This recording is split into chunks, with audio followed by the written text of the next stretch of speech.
From advertising to software as a service to data. Across all of our programs and clients, we've seen a 55 to 65% open rate. Getting brands authentically integrated into content performs better than TV advertising. Typical lifespan of an article is about 24 to 36 hours. If we're reaching out to the right person with the right message and a clear call to action, then it's just a matter of timing. Welcome to the MarTech Podcast, and I Hear Everything production. In this podcast, you'll hear the stories of world-class marketers that use technology to drive business results and achieve career success. We'll unearth the real-world experiences of some of the brightest minds in the marketing and technology space so you can learn the tools, tips, and tricks they've learned along the way. Now here's the host of the MarTech Podcast, Benjamin Shapiro. Welcome to the MarTech Podcast. I'm your host, Benjamin Shapiro, and today we're going to discuss the phenomenal rise of ChatGPT and artificial intelligence. Joining us is Iain S. Thomas, who is a best-selling creator and author of numerous books, including his most recent work, the I Wrote This For You, an experimental pioneering prose and photography project. Iain is also the creative director at Virtue, which is powered by Vice Media, and he's specifically focused on Web3, metaverse, and all things related to marketing the Coca-Cola brand. And today, Iain and I are going to chat about how ChatGPT is revolutionizing culture. All right, here's the first part of my conversation with Iain S. Thomas, the author of What Makes Us Human.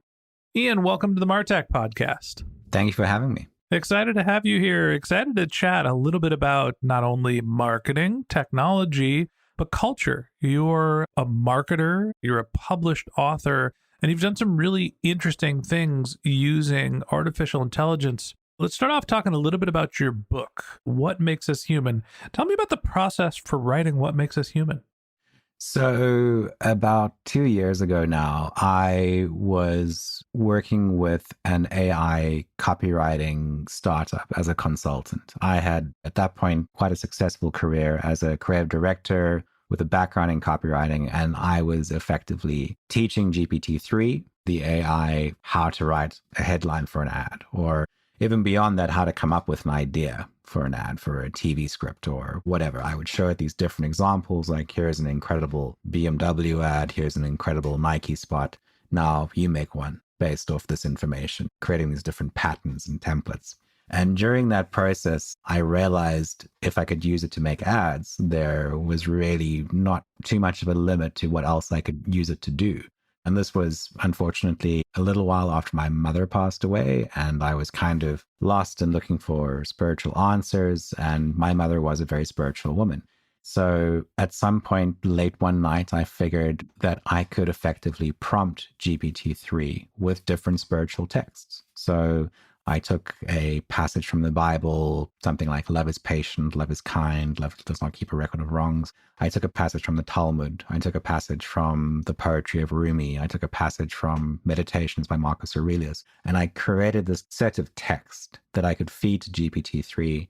And then based off that model, I could ask questions of that model. And the AI's responses were profound and poetic and beautiful. So I realized what the process I just gone through kind of meant. And so I asked it one question and then another question and then another question and then another question, ranging from how do I explain death to my children, to why do we suffer, to how do we overcome the challenges in our life, to what does success look like? All these kinds of really profound and challenging questions. And GPT-3 came back with poignant, beautiful responses. And those responses and that entire conversation is collected in the book called What Makes Us Human.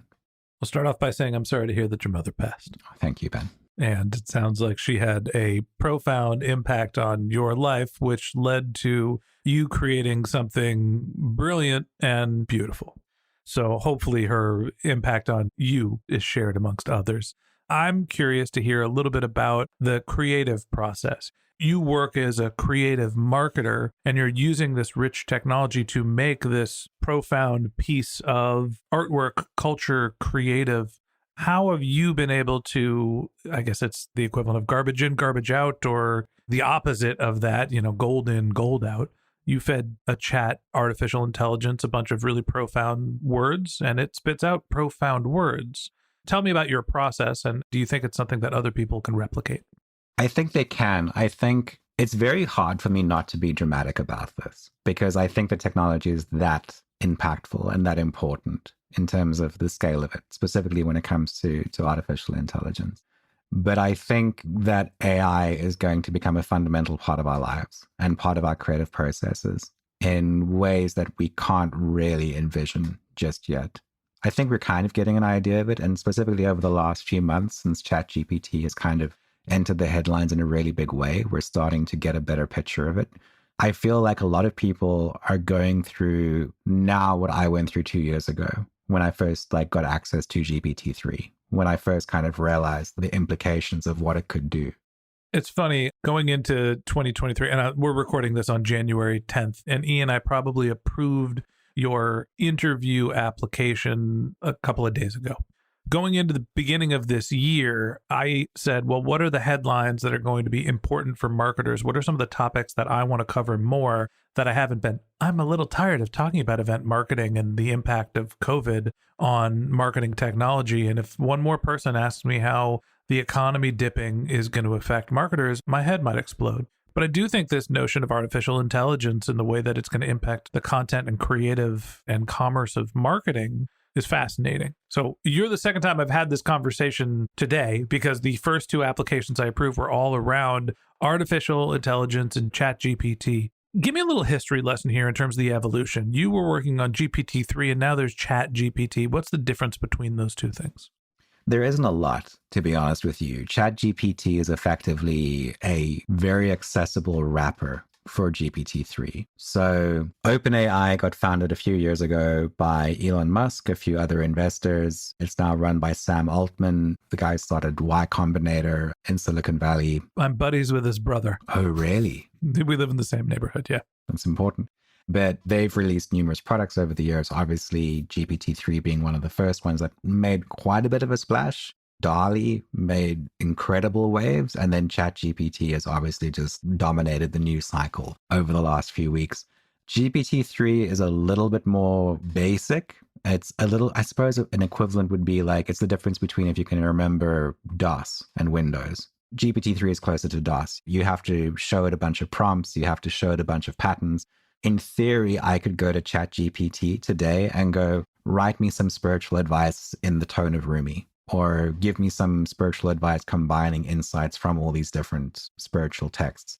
And it might be able to do something similar to what I managed to accomplish with GPT-3 back in the day.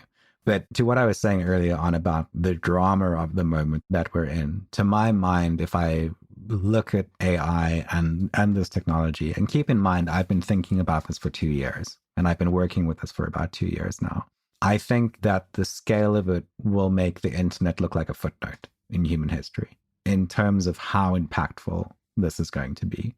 I think the moment of disruption we're in is probably closer to the invention of the printing press than it is to the rise of the first web or social media in terms of how much it's going to fundamentally change things.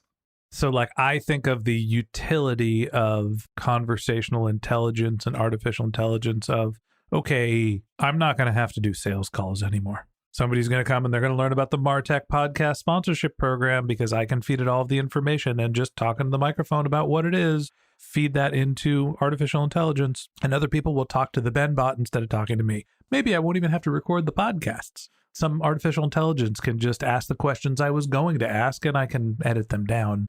I think of the practical business implications and how it replaces manual labor, essentially. What are some of the other ways it's useful? I think they're hard to predict because I think we're seeing them arrive one after the other. I did another project before I did What Makes Us Human. I did an art project called Fragments of Sappho, where I worked with the collected literature of this poet who lived 2,000 years ago called Sappho. she's still considered one of the greatest poets of all time, despite the fact that only fragments of her work survive, literally 1 or 2 or 3 sentences. That's it. Everything else is lost. There's 2 complete poems, and otherwise everything else is just these fragments, but they're beautiful. They're really, really beautiful sentences. And what I worked out is that I could take the 2 complete poems, show them to GPT-3, and then feed the fragments in one by one, and GPT-3 would write the rest of the poems based off the 2 complete poems. So I was reconstructing poetry from 2,000 years ago using this technology. And the reason I tell that story is that I think AI is like the arrival of electricity or steam power. You can kind of go, oh, of course, it's going to create steam engines. But there's so much more that it creates as well that I think we haven't even really scratched the surface of yet.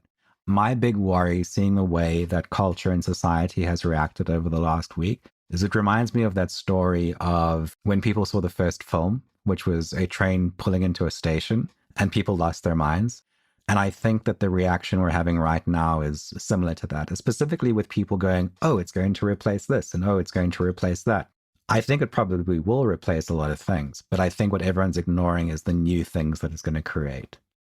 I think there's a technology conversation broadly to be had. People were freaked out about the invention of the light bulb because it was going to replace the jobs of everybody that was supposed to go around and light all the torches. I don't think the labor statistics show that everybody was out of a job because the light bulb was invented. We were worried about the telephone. We keep seeing these evolutions in technology that tend to be additive.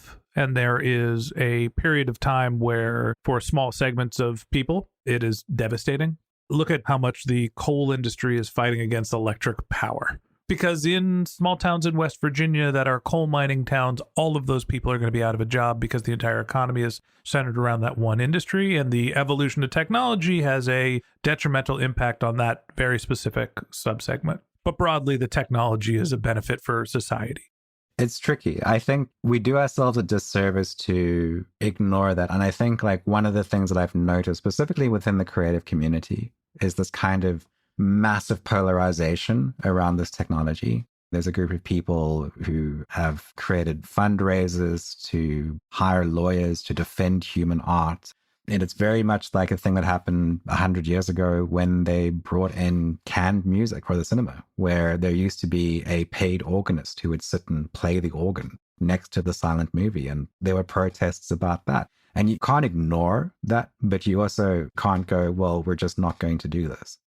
Because I am primarily controlled by my lizard brain. Whenever I have an artificial intelligence related conversation, I feel obligated to bring up the Terminator movies and talk about Skynet. Yeah. And talk about the fear of evil. And it's an example of when the technology grows to a point where it not only is as intelligent as humans, but also could defend itself. That's the notion of Terminator and Skynet. And the technology takes over and comes back and tries to kill us. And it's a great topic for a movie, and I don't think that that's realistic, but I do think that there are real fears about being replaced by technology. As we start to think about the evolution of culture at the beginning of what I would call the third wave of artificial intelligence, right? Not the if this, then that chess playing stuff in the 70s, not the data consumption, basically a big calculator of the last decade Google sort of harvested. We can analyze algorithmically driven AI. Exactly. But actually learning computers and doing things that humans have done to this point. How much do you think it's going to impact culture immediately? How much do people get it? And then what do you think is the long-term repercussions? I'm often reminded of those scenes in a movie where someone gets shot and for a good few seconds they don't know that they've been shot. And then they look down and then they're like, oh, I've been shot. That sounds terrible. Which sounds terrible. But I struggle to really quantify the degree of change and the speed at which that change I think is going to happen. I remember a few years ago, I went to go and give the commencement speech at my old ad college. And I said, you guys are so lucky. You're so lucky because you're going to have the last jobs that can't really be automated. Let me unpack that for a second. A lot of people are worried that we're going to replace illustrators and designers and writers and all of these different things that make culture important. I think if you're really bad at one of those things, that there's a very good chance that a lot of aspects of what you do will be replaced. But what I think people are missing is that AI has the potential to almost become a new form of media. It's going to give us entirely new ways to interact with books, like that poetry example I gave you a minute ago. You could read Treasure Island and go, you know what, I'd like to have a conversation with Robinson Crusoe. You could look at a film and go, I would like to see an individualized version of this film. You could listen to exercise music and have exercise music custom made to what you're busy doing. So when I say people are worried about the wrong thing, the danger with that is that they're not excited about the right things. That's where I see things going. I think that we've had a few decades of growth, and that growth has obviously stagnated to a degree. And we're in this moment of incredible turmoil. There's all the tech layoffs and everything else happening within that space.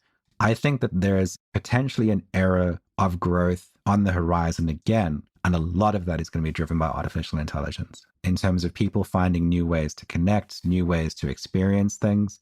You need to highlight the fact that this is obviously going to have a profound impact on the way people work. The amount of jobs that there are is a very serious part of that conversation. The way people work, what they do.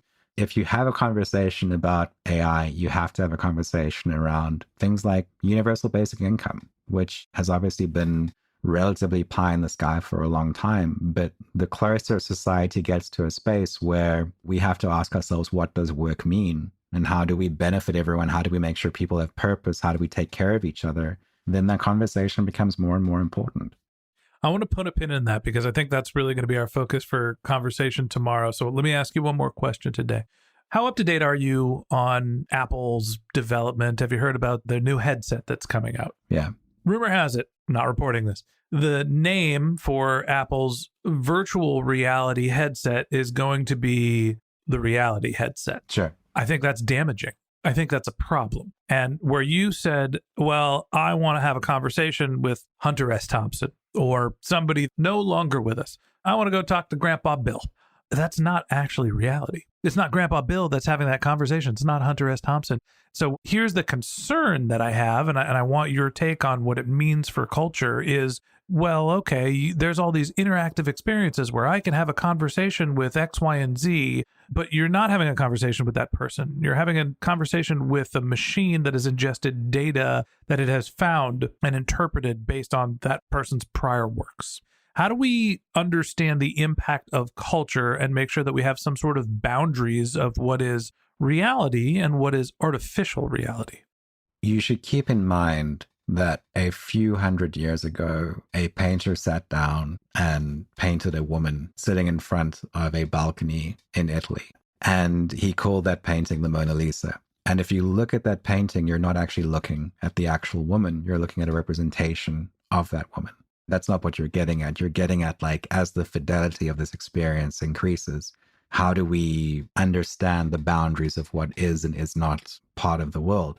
I don't know. It's a good conversation to have. It's a good thing to think about. My personal vision of what things like the Apple headset, obviously Microsoft is playing in that space with the HoloLens. HTC has their HTC Vive, which has passed through. I think with a lot of those things, the killer app within them is the ability to take them off.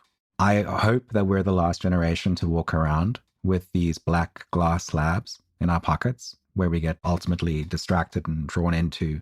And if we can have a layer of information and interaction and everything else on the world around us that we can, if and when we want to, remove ourselves from, then I think that that's healthy. I don't know where you draw that line. I'm not sure if it needs to be drawn. I don't know if it's a problem. I mean, I know things like addiction to social media are a problem. Will we have addiction to talking to fictional characters? I'm not sure. Maybe. It's a fascinating topic, and I agree with you. Honestly, it's one of the biggest focuses for me as the podcast host. And one of the areas that I'm most interested in is, for me, it's understanding the business applications of using the new technologies. It's optimization, it's automation. How do we start to take some of this artificial intelligence technology and make our products, processes, performance seamless, integrated, better experiences for our customers? But there is an impact of these technologies beyond the commercial uses. There is an incredible amount of change, hopefully for the better, that's going to happen as chat, artificial intelligence, GPT, OpenAI, all of these technologies come together and influence culture. And that wraps up this episode of the Martech Podcast. Thanks for listening to my conversation with Iain S. Thomas, the author of What Makes Us Human. Join us again tomorrow when Iain and I continue our conversation talking about some of the ethical questions posed by artificial intelligence. If you can't wait till our next episode and you'd like to learn more about Iain, you can find a link to his LinkedIn profile in our show notes. You can contact him on Twitter, where his handle is Real Iain S. Thomas. That's the word real. Iain is spelled IAIN S. Thomas. Or you could visit his website at iainsthomas.com. Again, it's Iain, IAINsthomas.com. Just one more link in our show notes I'd like to tell you about. If you didn't have a chance to take notes while you were listening to this podcast, head over to martechpod.com, where we have summaries of all of our episodes and contact information for our guests. You can also subscribe to our weekly newsletter, and you can even send us your topic suggestions or your marketing questions, which we'll answer live on our show. Of course, you can always reach out on social media. Our handle is martechpod, MARTECHPOD, on LinkedIn, Twitter, Instagram, and Facebook. Or you can contact me directly. My handle is Ben J. Shap, BENJSHAP. And if you haven't subscribed yet and you want a daily stream of marketing and technology knowledge in your podcast feed, we're going to publish an episode every day this year. So hit the subscribe button in your podcast app, and we'll be back in your feed tomorrow morning. All right, that's it for today. But until next time, my advice is to just focus on keeping your customers happy.